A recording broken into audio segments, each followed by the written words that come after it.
Hey guys, it's me again. Thank you for tuning back in again. It's me, Ashley. If you guys saw my last video, after 100 and something odd videos, I had a spiritual breakdown. I did. And it was rightfully so, because if you saw the video before when I was talking about where we're at proverbially, I think we're at a point, like I said, this whole December, we were going to be figuring out what we want, what we don't want. And I think I went through a little bit of that already. And then I had kind of a breakdown. And I think it's because of how electrified my emotions are about doing this type of proverbial purge before the white fire, before coming through. Knowing what I want, what I don't want, it's very rough. And the reason why I'm making this video today is because this might only be for those of us that were second timers, that came on before and let the call go away and then came back on again. And it could also work for those of you that are on your first time call. You know what I mean? What I'm talking about today, and I saw this was a reoccurring item, and it still has to do with what I'm talking about, you know, this rebirth thing and how we have to get rid of the baggage in order to come through very clean and pure in this time and know what we want. And realistically, I watched this movie that I really, really love. It's called Forbidden Kingdom. I'm a big kid and I love watching old movies, especially Kung Fu movies. I'm a big fan. I love Kung Fu. I love fighting movies, period. Maybe in a past life I was a fighter. Maybe my oversoul included of all my... No, not really. Anyways, I don't know. I got this fighting spirit in me somewhere and I don't know where it comes from. I mean, I do. But I do love those movies, and that's not the point of this story. I was watching it, and there's this part, and it really, really stuck out to me. Okay, and maybe it'll stick out for you guys too. There's this scene where the main character, Josh, he is with Jackie Chan, and in this movie, I'm not gonna explain the whole movie. This guy gets a chance to learn kung fu. He, throughout the whole movie, before he comes into this situation with Jackie Chan, is a huge fan of kung fu, just like me. You know, watches all kinds of kung fu movies, etc. So when he gets propositioned by Jackie Chan, he starts going to Jackie Chan saying, "Oh, are you gonna teach me the Buddha palm? Are you gonna teach me tiger's claw? Are you gonna teach me?" And all he's doing is holding out a cup to Jackie Chan, and Jackie Chan just keeps pouring and pouring and pouring the water. The water's overflowing in the cup. And the guy's like, "Yay, what are you doing? Like, why don't you stop pouring?" And he goes, "You know what?" He's like, "How are you ever going to learn kung fu if your cup is already full?" And he literally takes the cup and he pours it out. He's like, "That's what you need to be. That's where you need to be to start." So that sat with me. Then yesterday I was going through YouTube as I do, and this Shaolin monk comes on with a video, and it's talking about the exact same thing, about how proverbially we need to empty our cup in order to receive. So for me, that rang so true, and I'll explain why. The reason why I think I'm having such a hard time this time around is because, for two reasons. That's a two-pronged situation. I'm not having a hard time because I was able to let go of everybody and get rid of them and all that easily because of the last time. But why the last time is messing me up is because I keep getting this full cup scenario. I keep remembering what I could do. I keep remembering what I was capable of. And I keep bringing that into my present. I keep getting upset with my higher. I keep getting upset with my angels. I keep getting upset with God. Not like I'm yelling or anything, but I'm just like, why don't I have my eye back? Why can't I have my past abilities? Why can't I? Now, here's the thing.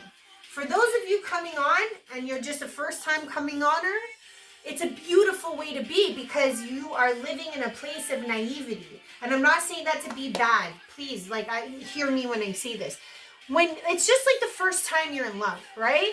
When you're a teenager, that naivety of and that anticipation and that, like, you know, going through everything in a sense with um open eyes and open arms, you get to absorb and hold on to so much more than you do as a second time love affair or a third time love affair or a fourth time love affair for that matter.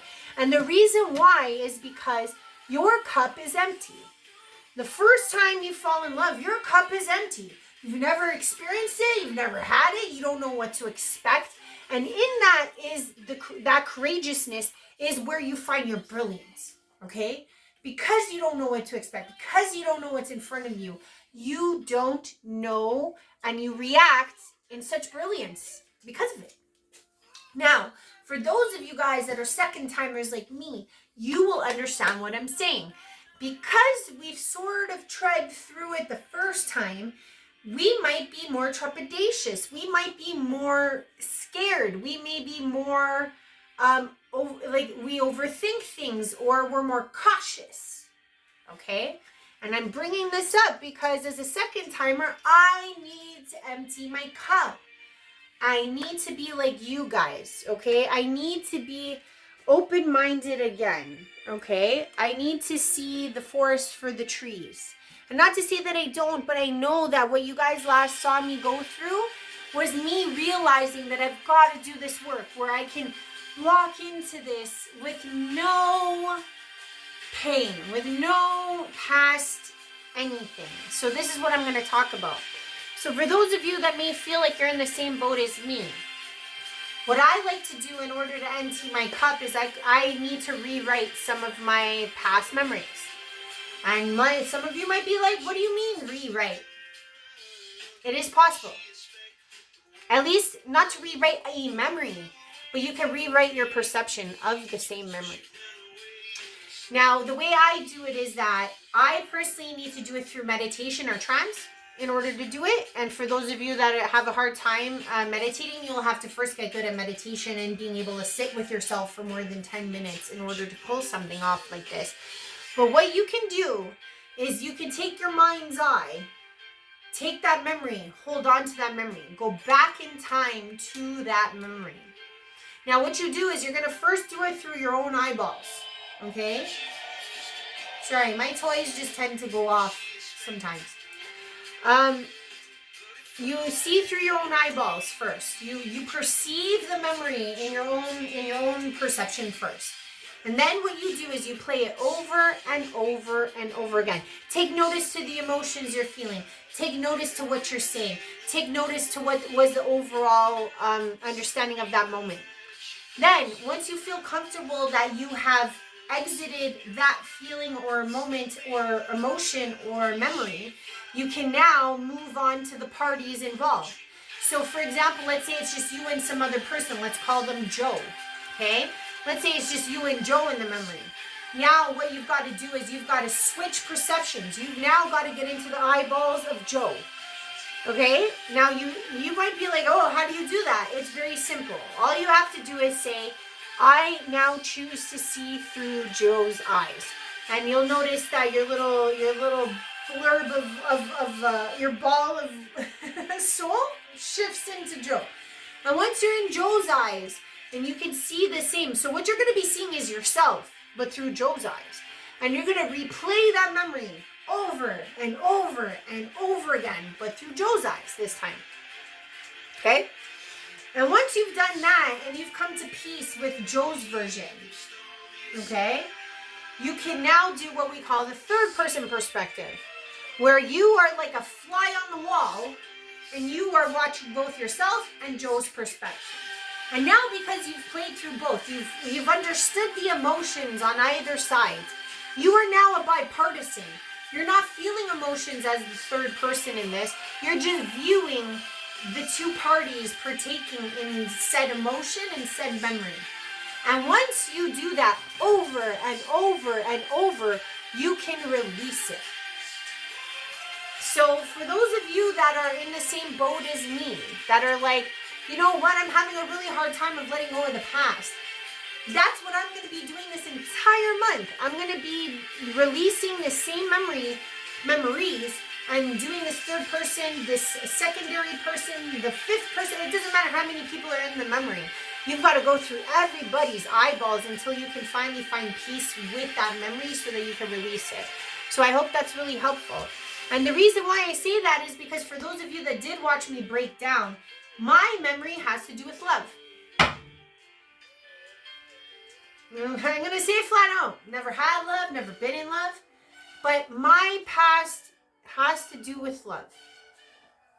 I got to release it. In order for me to have what I want, the family, the kids, the manifestation, everything that I truly need inside, I have to let go of these old memories.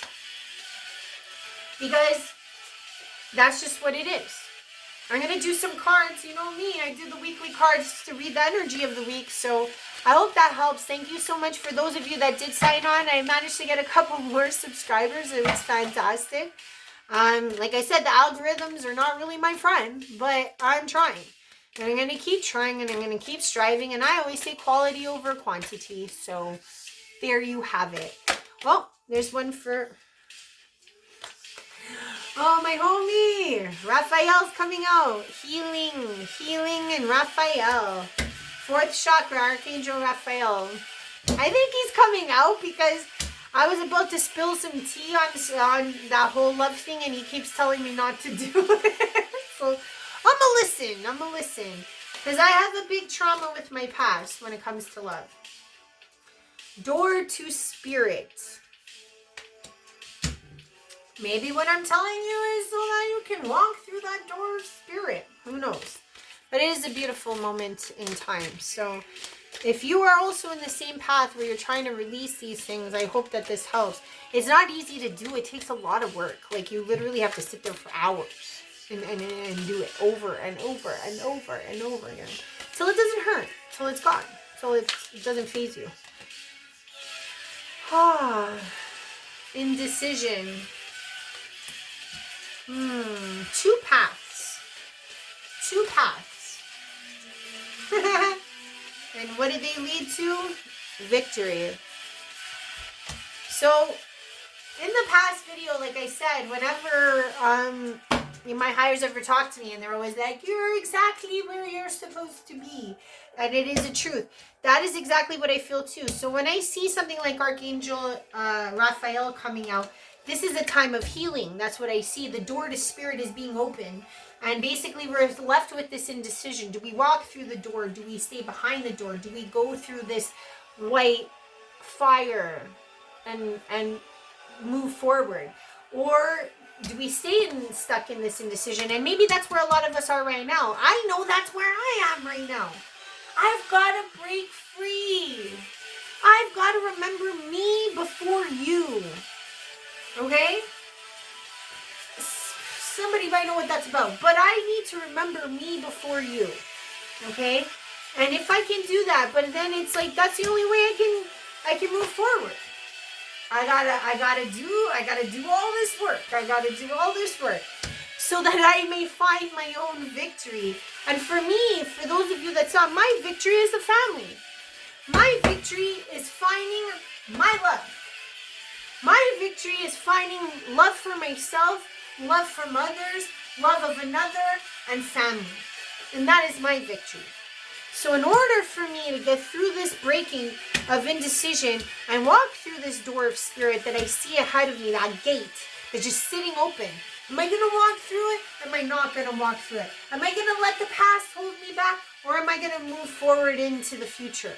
And knowing well that Archangel Raph, I swear, like, I love that guy. If you guys have never met Archangel Raphael, he is totally funny. He's totally, at least for me, he's very human-esque. Like, some of the angels I interact with, not as human, but I guess it's because he was my assignment. Like, he's assigned to me.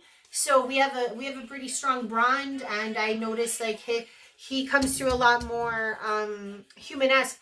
What you would understand, most archangels, they reside in the 12th dimension. He actually comes down to 7 to hang out with another angel friend of mine that's on ship.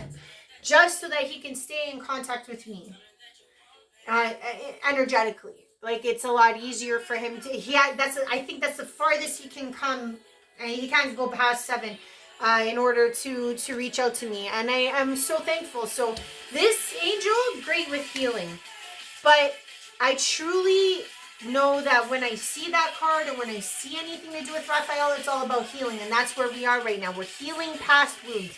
We're healing past, period, so that we can get through that door. We cannot be indecisive, and we can find that victory. So I hope this helps, guys. We got to empty our cups, man. We got to empty our cups so that we are blameless, shameless, nameless. We're free. We're naive again. We walk through this desert or this forest, whatever way you want to call it, blind and open and naive.